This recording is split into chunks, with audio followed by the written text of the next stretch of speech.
तो दोस्तों IRFC ने अपने क्वार्टर 3 के नंबर को डिस्क्लोज कर दिया है। तो चलिए देखते हैं क्या है क्वार्टर 3 के नंबर्स के अंदर। डाटाबेस के लिए मिलियंस में दिया गया है। मैं आपको मार्केट का जो एक्सपेक्टेशन है कंपनी के नंबर को लेकर उसके साथ कंपेयर करके बताता हूँ कैसे कंपनी के नंबर आपको देखने को मिल रहे हैं। डाटा मिलियंस में है तो पिछले क्वार्टर में देखें तो पिछले क्वार्टर में कंपनी का टोटल रेवेन्यू जो कंपनी ने ऑपरेशन के थ्रू जनरेट किए थे 6,766 करोड़ के आसपास, पहले साल 6,217 करोड़, जबकि अभी देखें तो बढ़ गए 6,741 करोड़ के आसपास कंपनी का जो रेवेन्यू है वो आपको जाता हुआ देखने को। तो साल से साल देखें तो साल से साल कंपनी के रेवेन्यू के अंदर एक अच्छी खासी तेजी आपको देखने मिली। अप्रोक्सीमेटली बोल सकते हैं वहाँ पे 8% के आसपास का जंप आपको देखने मिला। तो साल से साल कंपनी का रेवेन्यू 8% के आसपास आपको बढ़ता हुआ देखने मिला। वहीं अगर क्वार्टर क्वार्टर जाते हैं तो क्वार्टर क्वार्टर कंपनी के रेवेन्यू ऑलमोस्ट फ्लैट ही है, मतलब कुछ चेंजेस आपको देखने को मिल ही नहीं रहे, आधा % भी नहीं गिरा है, तो ऑलमोस्ट फ्लैट ही है।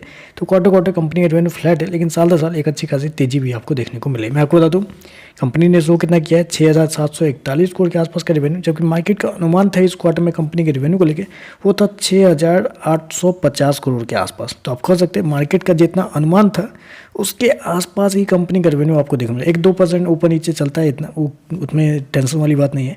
तो मार्केट के अनुमान के आसपास ही कंपनी का रेवेन्यू आपको देखने को मिल रहा है। चलिए कंपनी के खर्चे क्या है वो देख लेते हैं। तो देखिए पिछले क्वार्टर में 5,217 करोड़ खर्च किए थे, पहले साल 4,588 करोड़। अभी देखें तो कंपनी का खर्चे 5,141 करोड़ के आसपास आपको देखने को। तो यहाँ पे देखें तो कंपनी के जो खर्चे हैं वो यहाँ पे थोड़े से आपको ज़्यादा देखने को मिले, क्योंकि साल दर साल मैंने आपको बताया था कि साल दर साल कंपनी का रेवेन्यू 8% के आसपास बढ़ा है, लेकिन जब खर्चे के अंदर जाते हैं तो कंपनी के जो खर्चे हैं वो थोड़े से ज़्यादा आपको देखने मिले। अप्रोक्सीमेटली वहाँ पर बोल सकते हैं 12% के आसपास की तेजी आपको देखने मिली।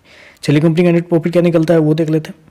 तो देखिए पिछले क्वार्टर में कंपनी 1,549 करोड़ के प्रॉफिट में थी, पिछले साल 1,633 करोड़ का प्रॉफिट। अभी देखें तो 1,604 करोड़ के आसपास कंपनी का जो प्रॉफिट है वो आपको जाता हुआ देखने को मिलता है। तो जैसे कि मैंने आपको बताया कि कंपनी का जो एक्सपेंस है वो थोड़ा सा ज़्यादा हो गया है साल साल, जिसकी वजह से कंपनी का जो प्रॉफिट है उसके अंदर एक हल्की सी गिरावट आपको देखने 2% के आसपास की गिरावट है साल साल कंपनी के प्रॉफिट के अंदर। वहीं अगर क्वार्टर क्वार्टर जाते हैं तो क्वार्टर क्वार्टर कंपनी के प्रॉफिट के अंदर एक हल्की सी तेजी आपको देखने मिली। अप्रोक्सीमेटली 4% के आसपास का जंप है। तो क्वार्टर क्वार्टर कंपनी का प्रॉफिट आपको बढ़ता हुआ देखने मिला है, लेकिन साल दर साल कंपनी के प्रॉफिट के अंदर हल्की सी गिरावट भी देखने को मिली। मैं आपको बता दूं कंपनी ने प्रॉफिट कितना शो किया है 1,604 करोड़ के आसपास, जबकि मार्केट का अनुमान था इस क्वार्टर में कंपनी के प्रॉफिट को लेकर 1,670 करोड़ के आसपास। तो आप कह सकते हैं मार्केट का जितना अनुमान था उससे थोड़ा सा कम कंपनी का जो प्रॉफिट है वो आपको देखने को मिल रहा है। चलिए कंपनी के EPS क्या है वो देख लेते हैं। पिछले क्वार्टर में ₹1.20 के आसपास, पिछले साल ₹1.25, अभी देखें तो ₹1.23 के आसपास है। तो ओवरऑल देखें तो कंपनी के नंबर अगर मार्केट के एस्टीमेट के हिसाब से देखें तो नंबर जितना मार्केट की उम्मीद थी उससे थोड़ा सा कम आपको देखने को मिला है रेवेन्यू और प्रॉफिट दोनों के मामले में।